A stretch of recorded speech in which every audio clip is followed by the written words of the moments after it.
안녕하세요. 굳은 땅 홍해걸입니다. 일주일 동안 행복하셨는지요? 바야흐로 여름입니다. 눈앞에 성큼 다가왔죠. 며칠 있으면 7월입니다. 여러분, 이렇게 무더운 날씨가 시작되면 우리 건강을 위해서 가장 신경을 써야 할 질병으로 무엇이 있을까요? 많은 분들이 잘 모르고 계시는데요. 오늘 주제죠.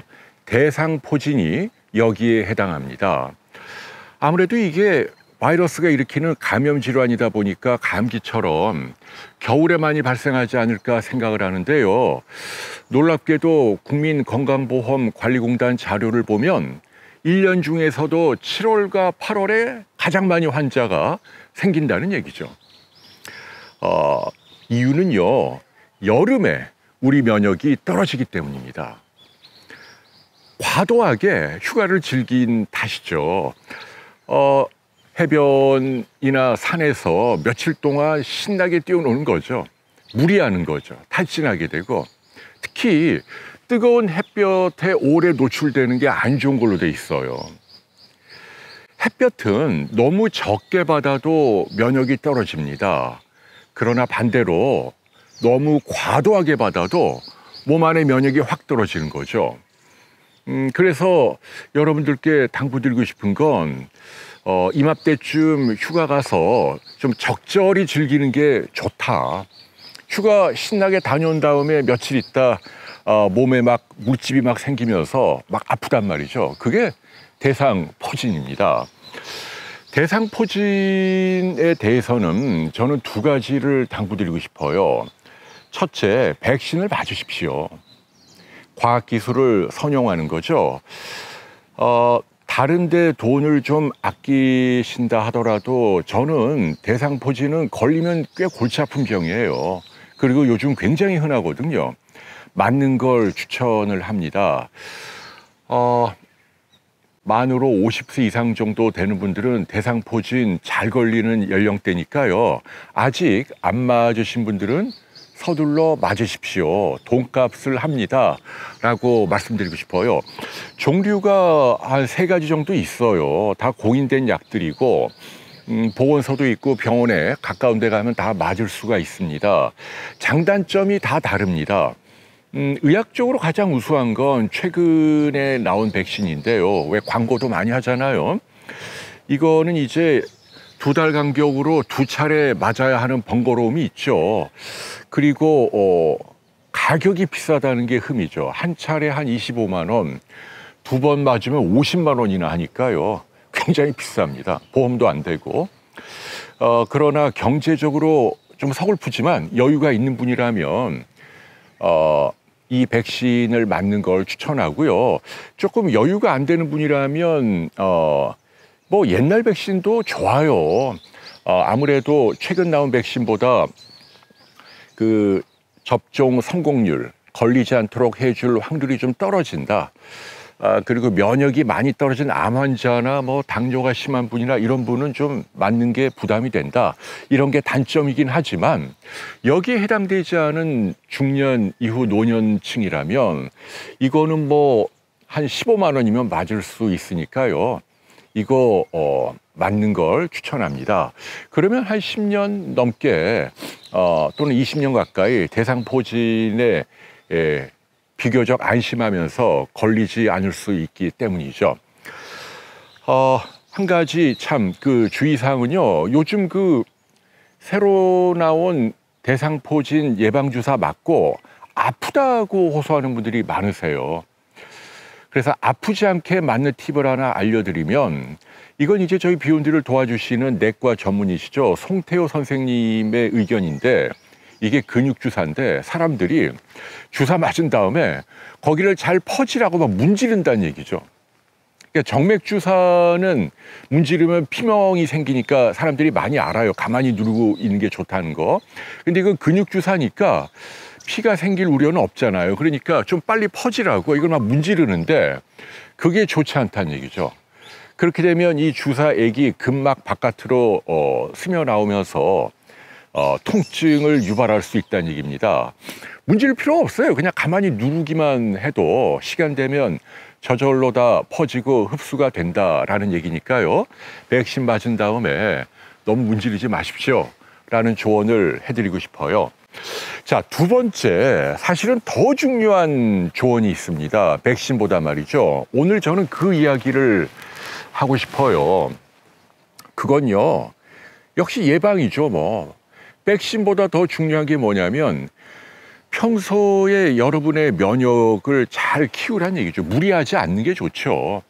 그러면서 그래도 불가피하게 내가 무리해야 한다면 뭐 밤새 야근을 한다라든지 요새 신경 쓸 일이 많다라든지 뭐 이러면 면역 떨어지잖아요. 그러면 대상포진이 시작되는데 중요한 건 초기에 이 조짐을 빨리 눈치를 채야 한다는 얘기입니다. 그러면 그때 병원에 가잖아요. 그래갖고 먹는 것도 있고 뭐 여러 형태의 약들이 있어요. 항바이러스 제제를 투여를 하면 그러면 굉장히 편하게 치료가 돼요. 아주 편하게. 조금 불편하고 아프고 쓱 좋아진다는 얘기죠. 며칠 만에.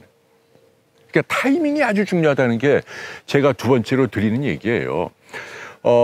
이거를 무심코 간과해서 어디가 아프고 불편한데 이거 왜 이러지? 감기인가? 몸살인가? 그리고 뭐 몸에 발진이 생겼는데도 뒤늦게 발견하고 한 이틀만 늦게 병원에 가도 그때 약을 쓰잖아요.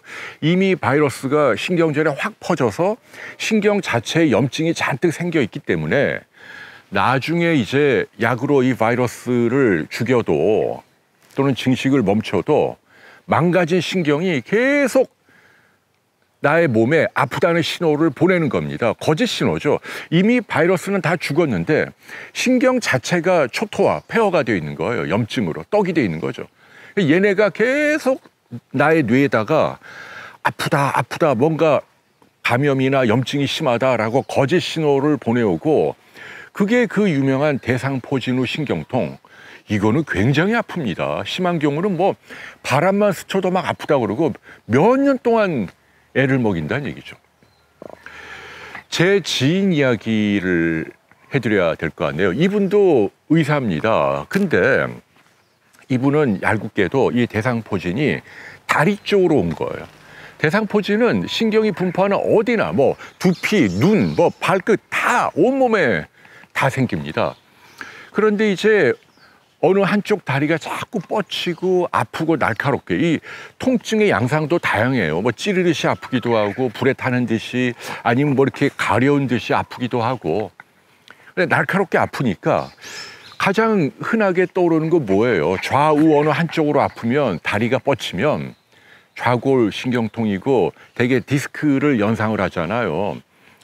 근데 뭐 MR 찍어봐도 디스크 튀어나와 있는 건 없고 근데 계속 아프니까 이분은 그래도 허리 쪽에 문제가 있다고 생각을 해서 글쎄 진통 소염제보다도 더 강력한 이른바 스테로이드 제제를 드셨다는 거죠.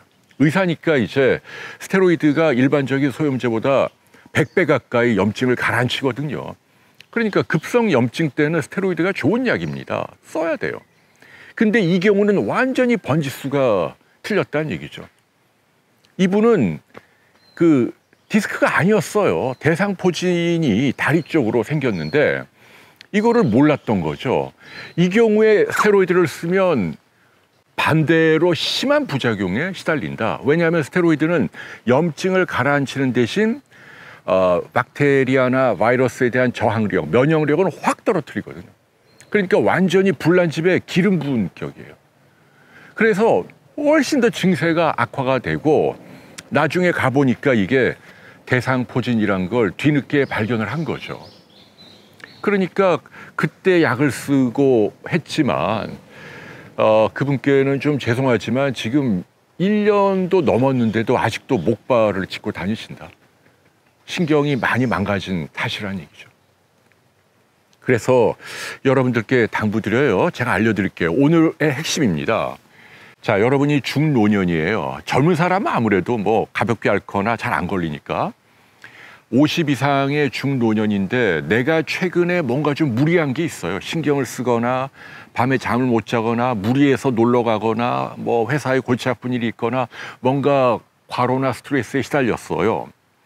그런 다음에 며칠 있다가 몸이 아파요. 근데 중요한 게 처음에 아픈 양상은 물집이 생기는 게 아니에요. 꼭 감기나 몸살처럼 아파요. 그리고 중요한 게 서서히 이게 로컬리제이션이 되는데 중요한 건 좌우 어느 한쪽으로 아프다는 얘기죠. 마치 뇌졸중, 중풍처럼 이렇게 반으로 갈라서 어느 한쪽으로 아파요. 아까 제가 다리 뻗친다는 것도 어느 한쪽으로만. 그게 아주 특징적인 대상포진의 증세입니다. 만일 감기 몸살로 팔다리 어디가 아프다면 좌우 다 똑같이 아파야 되잖아요. 근데 대상포진은 어느 한쪽으로 불편해요. 자, 그런 조짐이 나오면 그 아픈 쪽의 피부를 한번 봐야 돼요.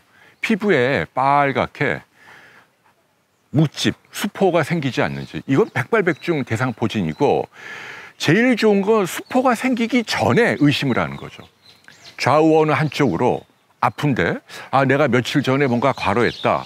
이거 대상포진 아닐까?